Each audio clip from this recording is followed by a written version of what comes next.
High বন্ধুরা, আমি গেছিলাম বালাজি শাড়ি সেন্টারে। এই শাড়ির দোকানটা কোথায় জানতে হলে ভিডিওটি স্কিপ না করে সম্পূর্ণ দেখতে থাকুন। হ্যালো গাইস, তোমরা সবাই কেমন আছো? আশা করি ভালোই আছো। আমি প্রতাপ চলে এসেছি নতুন একটি ভিডিও নিয়ে। একটা দাদা আমাকে ফোন করতে আমি তাড়াতাড়ি গুছিয়ে নিয়ে গাড়িটার কাছে এসে তারা আমার নাম করে বেরিয়ে পড়লাম। আর এই যে এখানে প্রায় রাস্তার উপরে গাড়িটা রেখে কোথায় চলে গেছে। আজ বাইরে কিন্তু প্রচণ্ড রোদের তাপ। ডান সাইড থেকে একটা ভাই আমাকে দাঁড়াতে বলছিল, কিন্তু আমি ব্যস্ত থাকায় দাঁড়াতে পারলাম না। এবারে বাজারে এসে দাদাকে গাড়িতে তুলে নিয়ে চলতে লাগলাম। আমাদের বাজারে সমস্ত দোকানগুলো এখনও খোলেইনি, দেখতে পাচ্ছি। কিছু সময়ের মধ্যে পানিখালি বাজারে চলে আসছে। চাকায় একটু হাওয়া কম থাকায় এই বাজারেই একটা দোকান থেকে চাকায় হাওয়া দিয়ে নিলাম।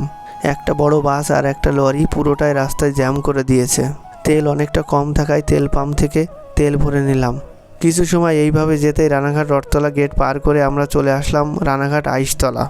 এখানেই সেই বিখ্যাত শাড়ি সেন্টার, যার নাম বালাজি শাড়ি নামেই পরিচিত। এখানে কিন্তু প্রচুর শাড়ির স্টক। সমস্ত শাড়ির আইটেম নেক্সট ভিডিওতে দেখাবো। আর এই পাশেই বড় ফ্যাক্টরি আছে যেখানে শুধু শাড়ি প্যাকেজিং করা হয়। আজ এখানেই শেষ করছি। ভিডিওটি ভালো লাগলে লাইক কমেন্ট করতে ভুলো না। Tata, bye bye.